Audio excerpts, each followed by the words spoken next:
मध्य प्रदेश के स्थापना दिवस की पूरे प्रदेशवासियों को, देशवासियों को बधाई।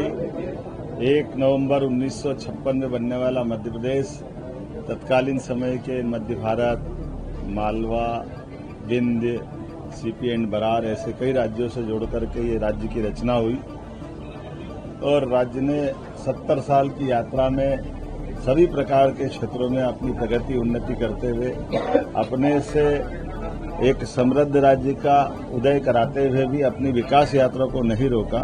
छत्तीसगढ़ आज हमारा ही अपना भाई है जो हमसे अपने योजना के दृष्टि से एक अलग प्रकार का राज्य बनकर के निकल के आया और हमें इस बात का संतोष है कि उसके भी 25 वर्ष हो रहे हैं। तो छत्तीसगढ़ के मुख्यमंत्री को, छत्तीसगढ़ की सरकार को और माननीय प्रधानमंत्री को भी धन्यवाद।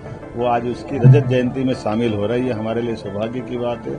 जब हम अपने 70वें वर्ष की तरफ बढ़ रहे हैं तो समान रूप से कई क्षेत्रों में हमने अपने जो नए नए लक्ष्य हासिल किए उस दिशा में छलांग लगा के आगे बढ़ रहे हैं। आज हम कल्पना करें केवल 70 साल की विहंगम उस सिंहावलोकन के आधार पर तो हमारी ये 20 साल की यात्रा 55 साल पे भारी पड़ती है। उसके आधार पर हम बीते 2 साल की यात्रा के लिए भी हमने अपनी प्रदर्शनी में लक्ष्य हासिल करने के लिए वो टारगेट भी रखे और अतीत के काल से भारत के अभ्युदय का भी कहानी और उसके माध्यम से गौरवशाली अतीत की तरफ भी प्रदर्शनी के माध्यम से बताने का प्रयास किया। जब हमारे देश के कई हिस्से हमारे सांस्कृतिक भारत के अतीत के काल के कोई हिस्से होंगे, वहां पर भी जैसे आज ईरान के अंदर भी मंदिर है तो उस मंदिर की एक चित्र इस प्रदर्शनी के अंदर लगा हुआ है। बंदर अब्बास में जहां भगवान राम और उनकी प्रतिमाओं का एक अंदर का गर्भ का दृश्य, वो भी प्रतिमा अंदर दिखाई दे रही है।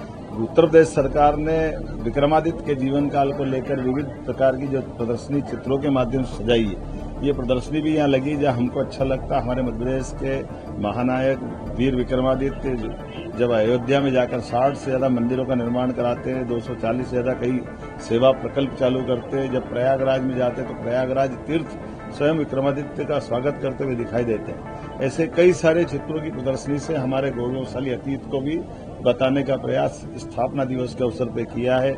इस प्रदर्शनी में निःशुल्क आने के लिए और समझने के लिए दिन भर आज कल परसों लगातार रहेगी। आपके माध्यम से अपील करना चाहेंगे कि अपने मध्य प्रदेश के गौरवशाली अतीत को भी देखें और बदलते दौर में भारत के साथ माननीय प्रधानमंत्री के नेतृत्व में मध्य प्रदेश कदम से कदम मिला के कैसे चल रहा है उसकी लघु झांकी भी यहाँ दिखाई दी है। जहाँ बीते हम अपनी सरकार के बनने के बाद 60,000 से ज्यादा लोगों को हमने नौकरियां दी है, जिसका प्रमाण हमारे सबके सामने है। हमारी 3 साल की पीएससी की सारी एग्जाम कराते हुए ये 2025 की पीएससी के एग्जाम पे ले आए।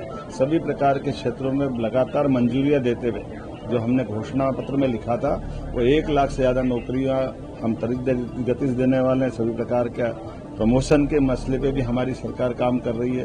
उद्योगों के आधार पर लगभग 8 लाख करोड़ के निवेश और 6 लाख से ज्यादा लोगों को रोजगार की दिशा में हमने ठोस कदम उठाया है और हमने प्रधानमंत्री और गृह मंत्री जी को निमंत्रण किया कि 1 लाख करोड़ के एक दिन में भूमि पूजन लोकार्पण हम कराने वाले हैं।